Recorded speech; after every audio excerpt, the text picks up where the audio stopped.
The This Week at NASA crew is on a short mid-year hiatus, but we thought we'd leave you with a quick look back at some of the big and exciting news featured so far in 2014 on This Week at NASA. In March, NASA Administrator Charlie Bolden announced President Obama's fiscal year 2015 budget proposal for the agency. The $17.5 billion budget keeps the agency moving forward on a path that sends astronauts to Mars in the 2030s, using a stepping stone approach that was showcased in April at a public exploration forum.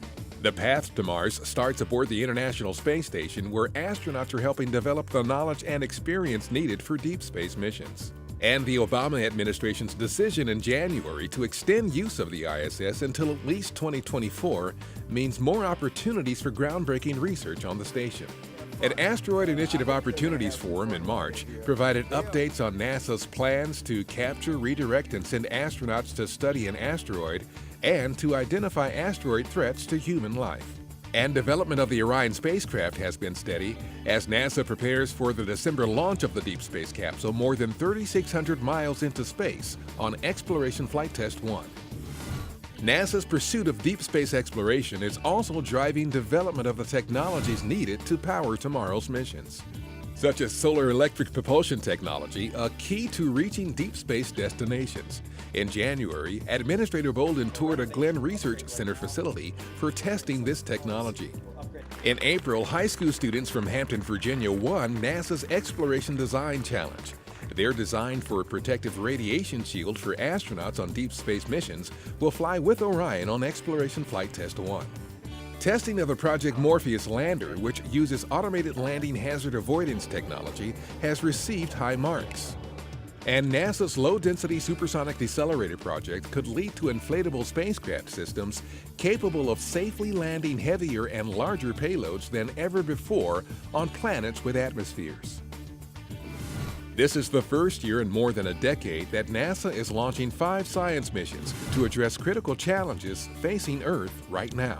Launched from Japan in February, the Global Precipitation Measurement Mission's observations of global rain and snow events will increase our understanding of water and energy cycles. In April, NASA celebrated Earth Day with activities such as the hugely popular online global selfie postings from around the world to help promote environmental awareness.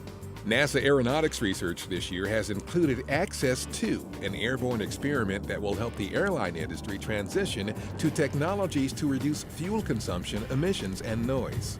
And in May, following the White House release of the third National Climate Assessment, Administrator Bolden called 2014 the Year of Earth for NASA, stressing the importance of NASA research in preserving the health of our home planet. NASA has continued its commitment in 2014 to being a catalyst in creating a vibrant American commercial space industry. 2 U.S. companies are making regular cargo deliveries to the space station for the agency. In January, Orbital Sciences delivered more than 2,700 pounds of supplies on the first contracted mission of its Cygnus cargo craft, while the SpaceX Dragon completed the company's 3rd flight to the station under NASA's Commercial Resupply Services contract, carrying nearly 2.5 tons of cargo. And several American companies are also developing new spacecraft that NASA intends to use to fly astronauts to the ISS from U.S. soil by 2017, ending our sole reliance on Russia for flights to the station.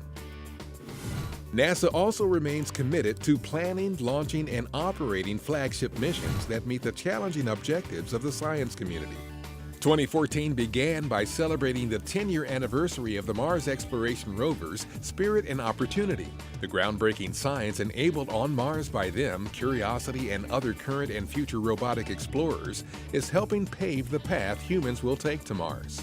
In April, data from NASA's Cassini spacecraft and the Deep Space Network yielded evidence that a large underground ocean of water does indeed exist on Saturn's moon Enceladus, a theory formulated in 2005.